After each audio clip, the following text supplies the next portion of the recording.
यज्ञ के मंत्रों की व्याख्या करने की बात आपके सामने रखी। अब यज्ञ तो बहुत होते हैं, अग्निहोत्र से लेकर के अश्वमेध पर्यंत। इतने सारे यज्ञों में से किस यज्ञ के मंत्रों की व्याख्या करूं, है ना? तो इसलिए ये भी समझना है, इतने सारे यज्ञों में से हम यहाँ पर किस यज्ञ की मंत्रों की व्याख्या करने जा रहे हैं। तो मैंने ये तो प्रतिज्ञा नहीं किया है कि किसी भी यज्ञ की व्याख्या करूंगा या किसी भी यज्ञ के मंत्रों की व्याख्या करूंगा। अब मैं अपनी इच्छा से जो हम अग्निहोत्र करते हैं, तो पहले हम ये तो समझने का प्रयत्न करेंगे, अग्निहोत्र के जो भी मंत्र आ रहे हैं जिनसे आप आहुतियां प्रदान करते हैं, जिन मंत्रों का प्रयोग करते हैं, उन मंत्रों की व्याख्या करने का विचार किया है। देखिएगा, जब व्यक्ति अग्निहोत्र करता है, जब अग्निहोत्र को समझ करके करता है, जान करके करता है, तो उसमें उसकी रुचि होती है, उसकी श्रद्धा होती है, उसका आकर्षण होता है और यथावत विधि पूर्वक वो अग्निहोत्र करेगा। और जब नहीं जानता है अग्निहोत्र को, परंपरा से करता हुआ आ रहा है, आपने किया तो आपको देखा, मैंने किया, मेरे को देखा, दूसरे ने किया, तीसरे ने किया, तो देखा देखी जब कोई क्रिया करता है व्यक्ति, तो उसमें रुचि नहीं होती है, श्रद्धा नहीं होती है, उसके प्रति आकर्षण नहीं होता है। जिसको मोटी भाषा में कहूं तो खाना पूर्ति के लिए व्यक्ति बहुत सारी क्रियाओं को करता रहता है। अग्निहोत्र के महत्व को समझना है। इस अग्निहोत्र का महत्व क्या है, उसकी महिमा क्या है और उसकी उपयोगिता क्या है मेरे जीवन में। उसकी उपयोगिता होनी चाहिए। अगर कोई कर्म करूं तो उसकी उपयोगिता भी होनी चाहिए और उसके लाभ भी होने चाहिए। यदि उस कर्म को मैं ना करूं किसी भी कारण से, उसकी हानियां क्या है ये भी मेरे को पता होना चाहिए। तो अग्निहोत्र का जो महत्व है, उसकी जो महिमा है, ये यदि व्यक्ति नहीं जानता है और उसकी उपयोगिता को पहचान नहीं पा रहा है, उस अग्निहोत्र के लाभों को समझता नहीं, जैसे आज का व्यक्ति स्क्रीन पर पर्दे के ऊपर देखता है ना, वैसा अग्निहोत्र के लाभों को देख नहीं पा रहा है, समझ नहीं पा रहा है।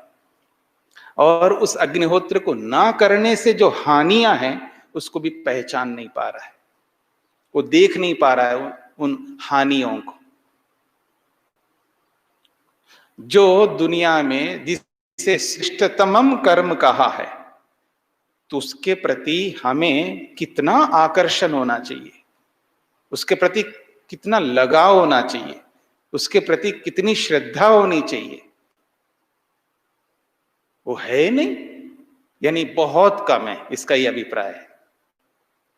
इसलिए आप देखेंगे जब कोई अग्निहोत्र हवन कर रहा होता है तो उसकी जो दृष्टि होती है, उसका जो सोच होता है, बस जैसे तैसे करके इस हवन को निपटा लूं, बस पूरा कर लूं। और उसके काल में भी वो कुछ और अन्यान्य कर्म भी करता है, हो सकता है आप में से कोई अष्टाध्यायी याद करता उस समय। समझ रहे मेरी बात को?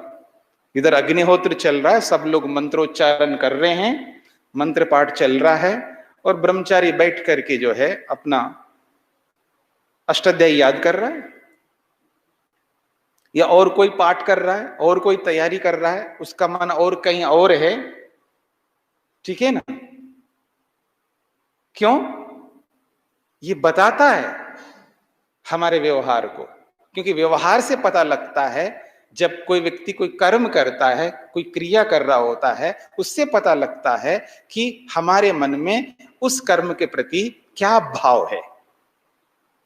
ये तो मैंने आपकी बात कही क्योंकि आप मेरे सामने बैठे हैं।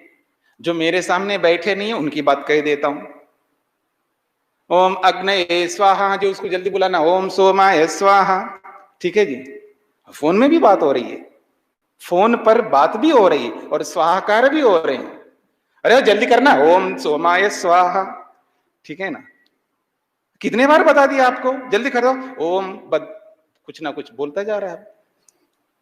ठीक है जी, मेरी बात समझ रहे हैं आप लोग? ये सारी बातें ये बता रही है कि हमारा जो दायित्व है, हमारा जो कर्तव्य है, हमारी जो निष्ठा है, हमारी जो श्रद्धा है,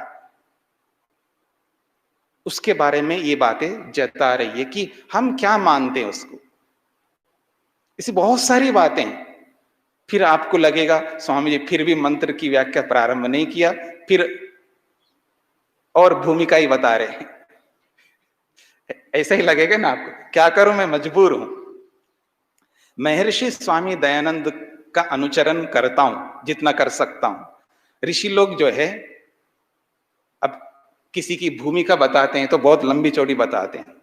आप देखेंगे महर्षि स्वामी दयानंद सरस्वती जी ने वेदों का भाष्य जब किया है, उससे पहले भूमिका लिखी है ना।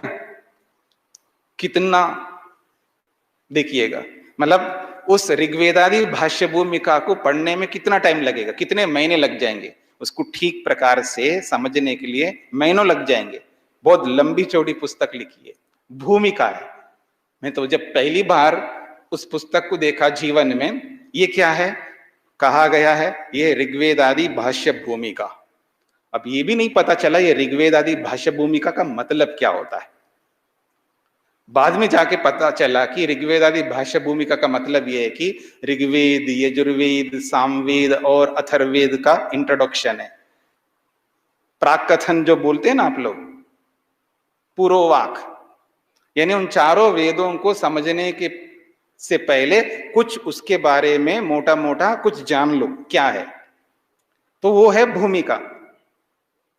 और वो भूमिका इतनी लंबी चौड़ी, उन्हीं का अनुकरण जो हमारे बहुत सारे विद्वान है ना, उन्होंने बहुत किया है। इसलिए भूमिका के रूप में इतना लिखते हैं, उसको पढ़ते समय ऐसा लगता है ए भगवान ये कब समाप्त हो जाए। और प्रारंभ में व्यक्ति क्या करता है, रुचि से, क्योंकि अब समझना तो है, प्रारंभ में रुचि से एक एक पृष्ठ को, एक एक पंक्ति को, एक एक अक्षर को ढंग से पढ़ता जाता है। अब जब इतनी लंबी चौड़ी भूमिका है तो जैसे जैसे आगे बढ़ता है ना, ऐसे पन्ने पलटता जाता है। हाँ, हो गए हो गए हो गए हो गए हो गए जी भूमिका। और कोई कोई तो बिल्कुल नहीं पढ़ता, क्योंकि बहुत लंबी चौड़ी है। इसलिए मेरी बात भी आपको ऐसा लगेंगी, हे बाबा जी आके बैठ के कल ही बोल दिया था भूमिका नहीं बताएंगे, और फिर वापस भूमिका प्रारंभ कर दी है। ठीक है ना? क्योंकि अग्निहोत्र को समझना है तो अग्निहोत्र के जो भी मंत्र आएंगे, उन मंत्रों की व्याख्या जो समझनी है, उससे पहले अग्निहोत्र को तो थोड़ा समझना पड़ेगा ना, अग्निहोत्र है क्या। अब अग्निहोत्र की थोड़ी सी तो भूमिका आपको समझना ही पड़ेगा। कम से कम अग्निहोत्र जो शब्द है, ये शब्द क्यों है, इतना तो समझना ही होगा, ताकि हम आगे कुछ बढ़ सके। जैसा कि आपके सामने बोला था, यज्ञ के बहुत सारे पर्यायवाची शब्द हैं। तो 20 शब्द तो मैंने आपके सामने गिना है, उनमें से होत्र एक शब्द आया है, होत्र। और उस होत्र के साथ में अग्नि को जोड़ दिए तो अग्निहोत्र बन गया। तो ये जो होत्र है, पहले इसको थोड़ा समझ लेते हैं। होत्र को होत्र क्यों कहते हैं? जैसा कि आप लोग पढ़ते ही हैं, हु दाना दानयो एक धातु है धातु पाठ में। प्रत्येक शब्द का कोई ना कोई एक धातु होती है जिससे वो शब्द का निर्माण होता है, वो शब्द बनता है। तो यहां होत्र शब्द में भी एक धातु है जिसका नाम है हु दाना दानयो। ये अर्थ है दान और आदान। हु जो है वो हकार और उकार के साथ जुड़ा हुआ है, हा और उ। तो ये हा और उ जो है ये दोनों मिलकर के हु। और दाना दानयो, दान का अर्थ होता है देना और आदान का मतलब होता है लेना। यही है ना? हाँ,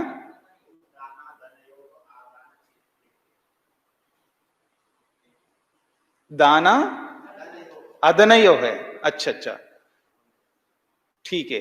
अदन का मतलब खाना, ठीक है। तो एक तो दान देना है और एक लेना है, ठीक है ना? एक देना है और एक लेना है, और वो लेना खाना भी है और ग्रहण करना भी है, ठीक है। और इस रूप में आप देखेंगे तो देना है तो होत्र में हम देते हैं, ये अलग बात है। फिर खाते भी हैं, मतलब लेते भी है, ग्रहण भी करते हैं। क्या ग्रहण करते हैं वो बाद में बताऊंगा। तो हुयते दीयते अस्मिन हवि इति होत्रम। हुयते मतलब दीयते, दिया जाता है, देना है ना हमको। तो हुयते का मतलब है देना है। और क्या देना है? हवि। हवि कहते हैं द्रव्य को, जो भी कुछ द्रव्य हम देते हैं। अस्मिन जिस अग्नि में, जिसमें हम कुछ द्रव्य देते हैं और जिसमें देते हैं उसका नाम है होत्र। वो क्या देते हैं वो आगे की बात है। तो होत्र शब्द का अर्थ होता है देना, और दूसरे शब्द में बोलूं दान करना। इसलिए महर्षि स्वामी दयानंद सरस्वती जी ने जब इसकी परिभाषा की है, बड़ी परिभाषा की है, अग्नये परमेश्वराय जल वायु शुद्धिकरणाय च होत्रम हवनम दानम यस्मिन कर्मणि क्रियते तद अग्निहोत्रम। उसको अग्निहोत्र कहते हैं जिसमें, यस्मिन कर्मणि जिस कर्म में, अग्नये अग्नि के लिए, फिर वो लिखते हैं परमेश्वराय परमेश्वर के लिए, फिर वो लिखते हैं जल वायु शुद्धि करणाय च, जल वायु पंचमहाभूतों की शुद्धि के लिए। जो हम दे रहे हैं, हवि दे रहे हैं, जो द्रव्य दान कर रहे हैं, दानम कहा ना, जो दान दिया जा रहा है वो दान किसके लिए दिया जा रहा है? अग्नि के लिए दिया जा रहा है, जल के लिए दिया जा रहा है, वायु के लिए दिया जा रहा है, पंचमहाभूतों के लिए दिया जा रहा है। इतना ही नहीं, परमेश्वराय परमेश्वर के लिए दिया जा रहा है। और जिस कर्म में ऐसा दिया जाता है उसका नाम है होत्र, उसको होत्र कहते हैं। अब इसके साथ में अग्नि शब्द को जोड़ दिया, अग्निहोत्र। अब ये अग्नि क्या है ये भी समझना है। अग्नि क्या है? अग्नि यहां पर देवता है, जिसको हम दे रहे हैं, हवि दिया जा रहा है, तो किसी ना किसी देव को दिया जाता है, देवता को दिया जाता है। तो वो यहां अग्नि जो है देवता है। जब हम अग्निहोत्र करते हैं, वो जो अग्निहोत्र है प्रारंभ होता है कब? अग्निहोत्र कब प्रारंभ होता है? किसी को पता है? अग्निहोत्र हम कब प्रारंभ करते हैं? प्रातःकाल, सायंकाल? ऐसा नहीं, रात्रिकाल फिर प्रातःकाल। अग्निहोत्र जो प्रारंभ होता है पहले रात्रिकाल फिर प्रातःकाल। रात्रि और प्रातः रात और दिन मिलकर के एक हमारा अग्निहोत्र होता है। अगर हमने केवल प्रातःकाल की आहुतियां दी और बंद कर दिया तो आपने आधा अग्निहोत्र किया। अग्निहोत्र, पूरा अग्निहोत्र एक कर्म माना जाता है अग्निहोत्र का। रात्रिकालीन और प्रातःकालीन जब आप आहुतियां दे देते हैं उसको कहेंगे एक अग्निहोत्र। आपने प्रातः किया है और रात्रि भी किया, तो पहले रात्रि करोगे फिर उसके बाद प्रातः करोगे। पहले रात्रिकालीन का होगा फिर प्रातःकालीन का होगा। अब दोनों को मिलाएंगे तो एक कर्म माना जाएगा। अग्निहोत्र एक कर्म तब बनता है जब हम रात्रिकालीन आहुतियां देंगे फिर प्रातःकालीन आहुतियां देंगे। पहले रात होती है उसके बाद दिन होता है, याद रखना। सृष्टि से पहले क्या होता है? प्रलय, यही होता है ना। सृष्टि से पहले प्रलय, दिन आने से पहले रात होती है ना, तो पहले हम रात में थे, अंधेरे में थे, ठीक है ना, अंधेरे में थे, रात्रि में थे। अब उस रात्रि से फिर सूर्योदय में आ जाते हैं। तो रात्रि का जो देवता है, रात्रिकालीन का जो देवता है, रात की जो देवता है वो है अग्नि। इसलिए जब आप आहुति देते हैं अग्निर्ज्योतिर्ज्योति ही, ऐसा ही देते हैं ना, तो अग्नि जो है वो रात का देवता है और दिन का देवता कौन है? सूर्य है। इसलिए सूर्यो ज्योति ज्योति के नाम से आप देते हैं। तो अग्नि और सूर्य ये दो देवता हैं इस होत्र में। बात पकड़ में आ रही ना? इस होत्र में, इस अग्निहोत्र में दो देवता हैं, मुख्य देवता, प्रमुख देवता, वो है अग्नि और सूर्य। अब दो देवताओं को मिलाकर के अग्निहोत्र हो गया, एक कर्म हो गया। जब दो देवता है तो आप ये बोलो ना अग्नि सूर्य होत्र। क्यों जी? अग्नि सूर्य होत्र ऐसा बोलो ना, केवल अग्निहोत्र क्यों बोल रहे हो? अब नाम तो रखना है, क्योंकि कुछ कर्म करेंगे तो उसका कोई ना कोई नाम रखा जाता है, पर नाम ऐसा रखा जाता है उसकी भी एक अलग प्रक्रिया है नाम रखने की। यद्यपि दो देवता हैं मुख्य देवता, अब दोनों के नाम से नाम ना रखे तो एक के नाम से रखना है, उस एक से दूसरे का भी ग्रहण हो जाएगा, उस एक से दूसरे का भी ग्रहण हो जाए ऐसा नाम रखना है। इसको मीमांसा की भाषा में अगर कहूं क्षेत्रीय न्याय कहते हैं। क्षेत्रीय न्याय, आप में से कुछ लोगों को पता लग गया होगा क्षेत्रीय न्याय क्या होता है। क्षेत्रीय का मतलब है छाता, जो बरसात में आप लेके जाते हो। दो लोग जा रहे थे, एक के पास तो छाता है। अब वो दो लोग कौन है? एक ही समुदाय के होने चाहिए। हाँ, मेरी बात समझने का प्रयत्न करना, वो एक ही समुदाय के होने चाहिए। अब एक ही समुदाय के तो मेरे सामने ब्रह्मचारी बैठे हैं, एक ही समुदाय के हैं ठीक है जी, एक ही ड्रेस, एक ही चोटी, एक ही जैसे, सब एक जैसे हैं, ठीक है ना, एक ही बिरादरी है।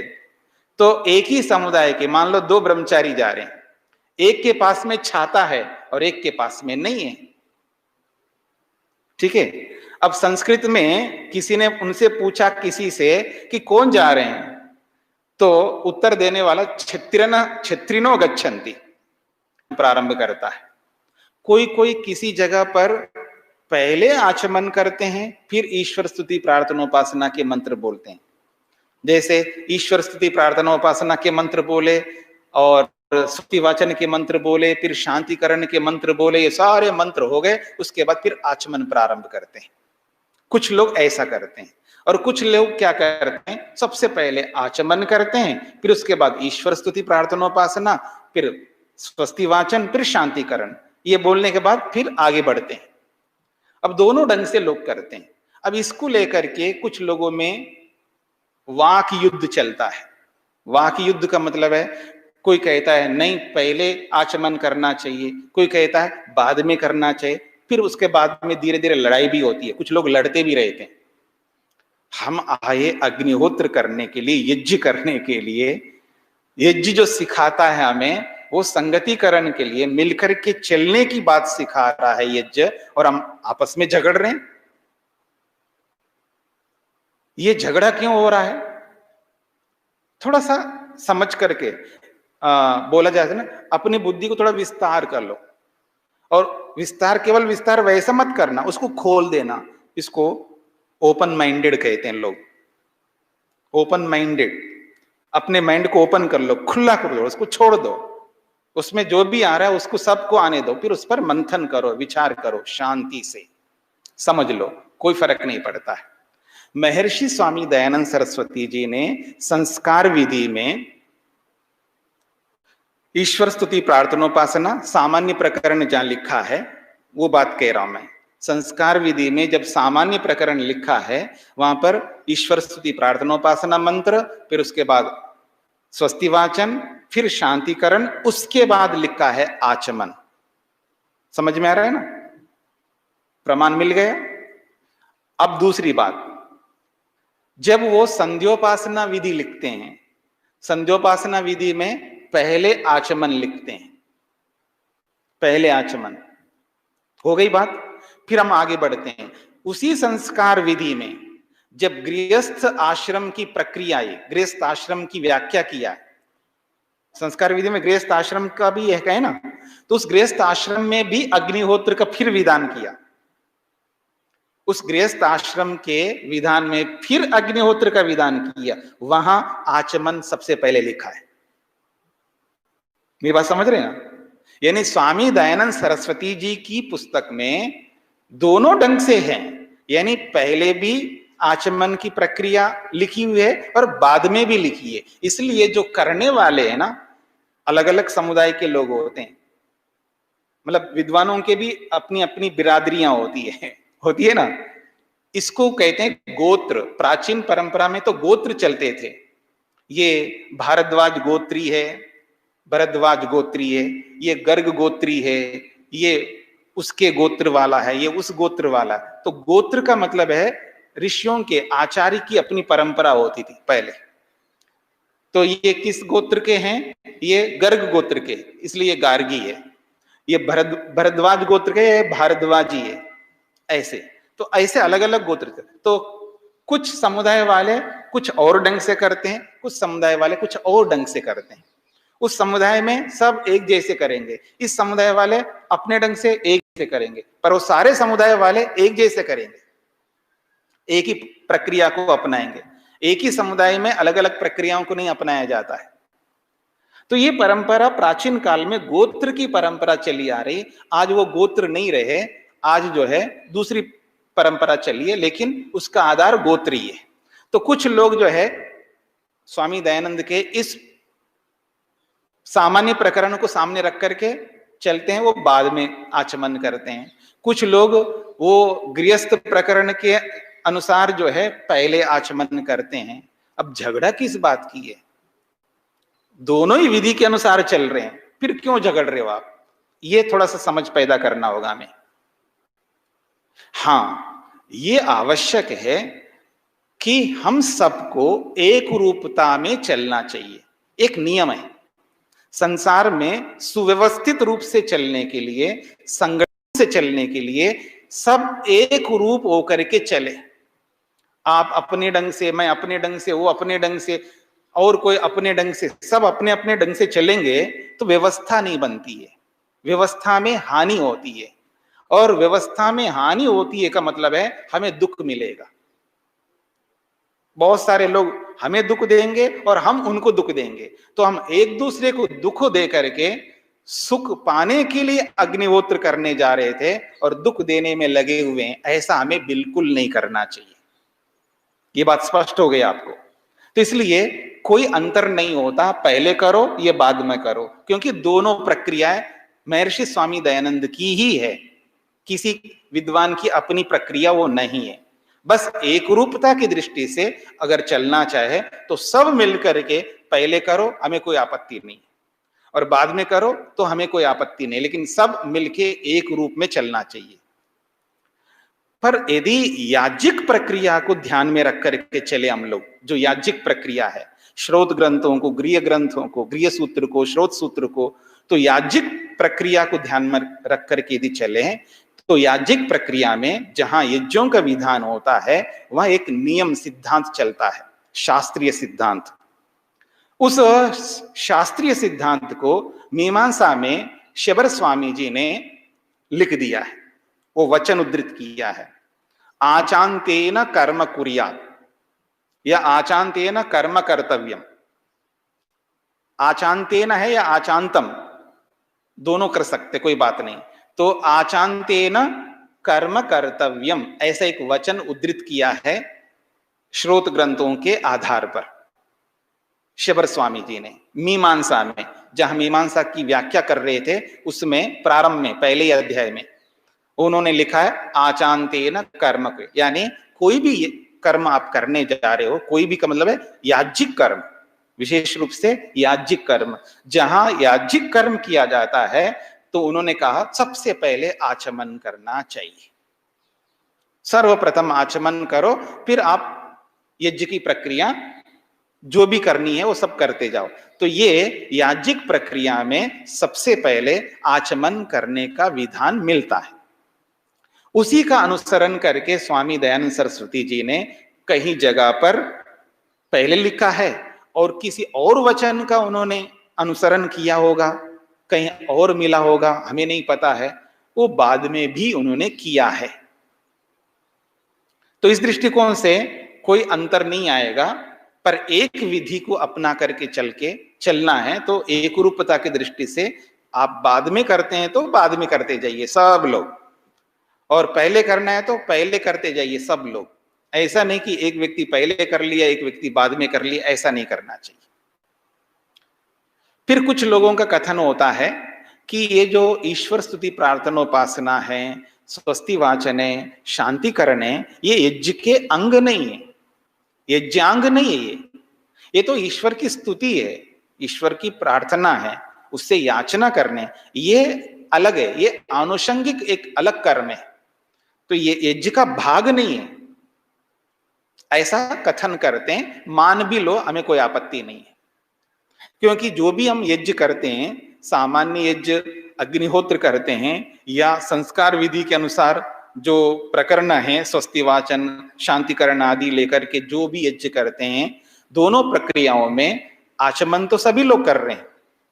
तो कुछ लोग उसको यज्ञ का अंग ना मान करके अलग आनुषंगिक कर्म के रूप में मानते हैं, इसलिए वो कहते हैं ये यज्ञ का वास्तविक अंग नहीं है, इसलिए हम जो आचमन कर रहे हैं वो यज्ञ से पहले ही कर रहे हैं, ऐसा वो कथन करते हैं। कौन? जो लोग शांतिकरण के बाद में आचमन करते हैं, क्योंकि आचमन के बाद में फिर यज्ञ प्रारंभ होता है, इसलिए वो यज्ञ से पहले ही कर रहे हैं, ऐसा वो कथन करते हैं। और कुछ लोग ये मानते हैं जब स्वामी जी ने लिखा है ये सब साथ में, तो वो इसी का अंग मान लो ना, इसलिए पहले भी करते हैं लोग, कुछ लोग, तो कोई अंतर आएगा नहीं।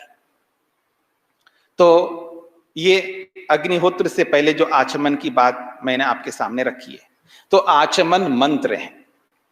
आचमन में कितने मंत्र हैं? 3 मंत्र हैं। आप में से किसी का प्रश्न था कि जो भी मंत्र आप बोलेंगे तो उन मंत्रों का रेफरेंस भी दिया जाए, यानी कहां से वो मंत्र आए उसका उद्धरण भी दिया जाए, ऐसा प्रश्नकर्ता ने कहा है। तो ये जो 3 मंत्र हैं ये तैत्तिरीय आरण्यक के हैं।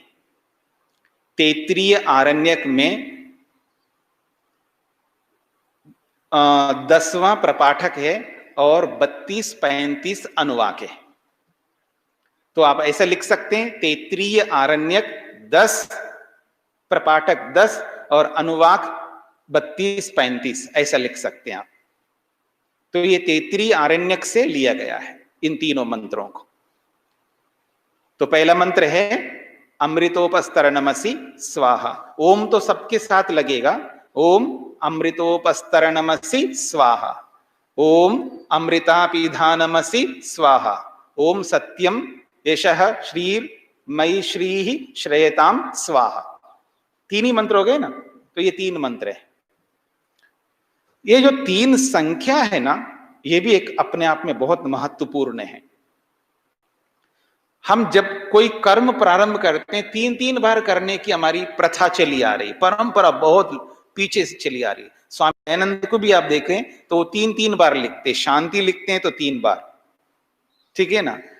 वक्ता लोग जब प्रवचन करने से पहले जब मंत्र बोलते हैं तो भी वहां पर ओम का उच्चारण करते हैं, तो 3 बार ओम का उच्चारण करते हैं, अंत में भी 3 बार उच्चारण करते हैं, और शांति बोलते हैं तो भी 3 बार शांति बोलते हैं।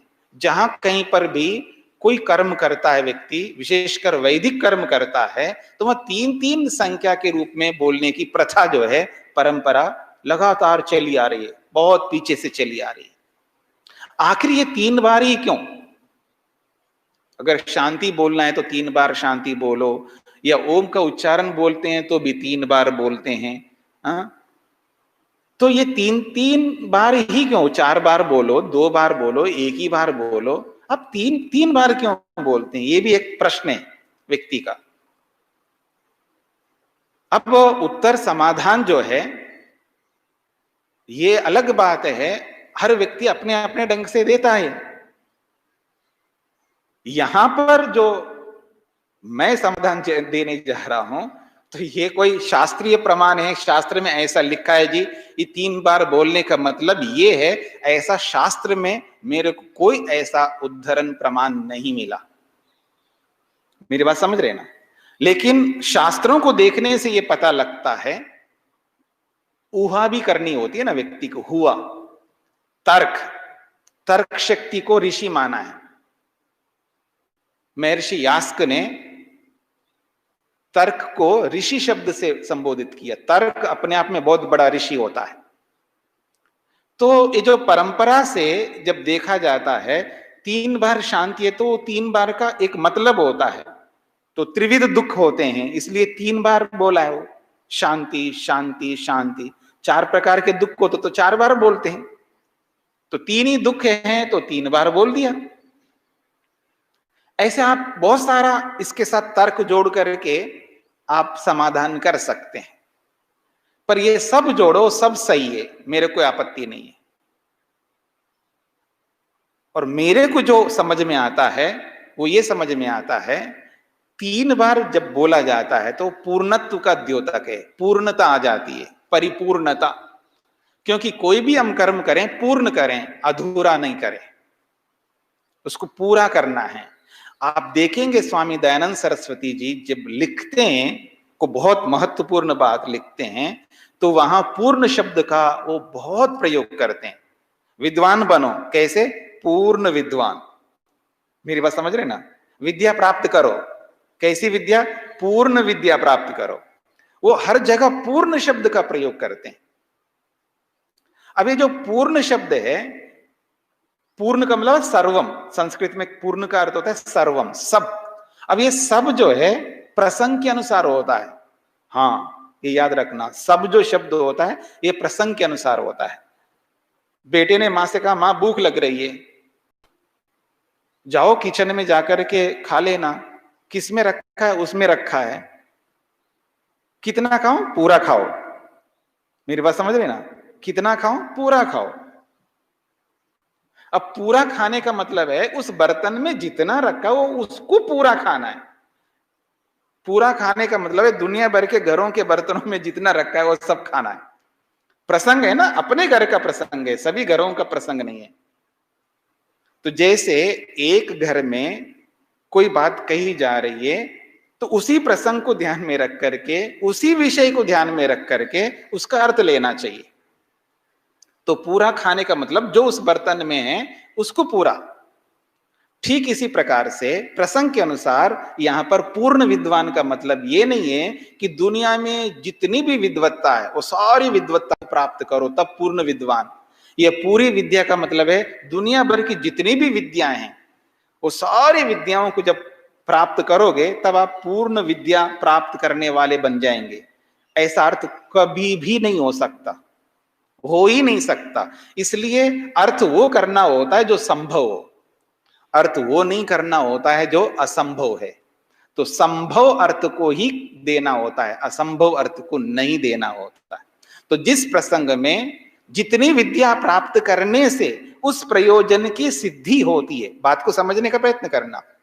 जिस प्रसंग में जितनी विद्या को प्राप्त करने से उस प्रयोजन की सिद्धि होती है, प्रयोजन की सिद्धि में जितनी विद्या चाहिए उतनी पूरी की पूरी अगर आपने प्राप्त कर लिया है तो उसको कहेंगे पूर्ण विद्या आपने प्राप्त कर लिया। इसलिए जब ब्रह्मचारी शिखा रखता है, यज्ञोपवीत रखता है, क्यों रखता है? शिखा जब रखता है, यज्ञोपवीत रखता है, तो इसका भी अपना विज्ञान है। वो इसलिए रखता है, वो विद्या प्राप्ति के चिन्ह है, सिंबल्स हैं, प्रतीक हैं, विद्या को प्राप्त करने के प्रतीक है शिखा और यज्ञोपवीत। ये मैं नहीं कहता, ये स्वामी दयानंद सरस्वती कहते हैं। विद्या प्राप्ति करने के चिन्ह मात्र हैं यज्ञोपवीत और शिखा। और वो कहते हैं जब विद्या पूरी होती है, मेरी बात को समझना, जब विद्या पूरी होती है तो वो शिखा का और यज्ञोपवीत का त्याग करता है। अब इसकी विद्या पूरी हो गई। अब विद्या पूरी होने का मतलब है, वही बात है, जो हमारा प्रयोजन है, जिस मुक्ति को प्राप्त करना है, जिस मोक्ष को प्राप्त करना है, जिस स्वर्ग में जाना है, उस स्वर्ग को प्राप्त करने के लिए, उस मुक्ति को प्राप्त करने के लिए जितनी विद्या चाहिए उतनी पूरी विद्या अगर आपने प्राप्त कर ली है तो इसका मतलब है आप पूर्ण विद्यावान हो गए, पूर्ण विद्वान हो गए। अब आप अपनी शिखा और यज्ञोपवीत को हटा दो जी, त्याग कर दो, इसका यह अर्थ है। इसलिए जब सन्यास दिया जाता है, जो कोई सन्यासी बनता है उसको शिखा और यज्ञोपवीत को हटाया जाता है। इसलिए हटाया जाता है तो वो विद्या पूरी कर लेता है। हाँ, याद रखना, इसलिए जो विद्या पूरी कर ले वो सन्यासी होता था। वो आजकल की बात क्या होता है, वो मैं आजकल की बात नहीं कह रहा हूं, पहले जो होता था उसकी बात कर रहा हूं। जिसकी विद्या पूरी होती है वो सन्यासी बनता है। खैर, तो ये बातें जो है समझने योग्य बातें हैं। तो पूर्ण शब्द का अर्थ हमें पकड़ना है। तो समय आपका आज भी ज्यादा हो गया है, तो इस बात को यहीं पर विराम देता हूं। इस 3 बात को लेकर के फिर आगे थोड़ा सा और बताऊंगा, फिर हम आगे बढ़ेंगे मंत्रों की व्याख्या की ओर।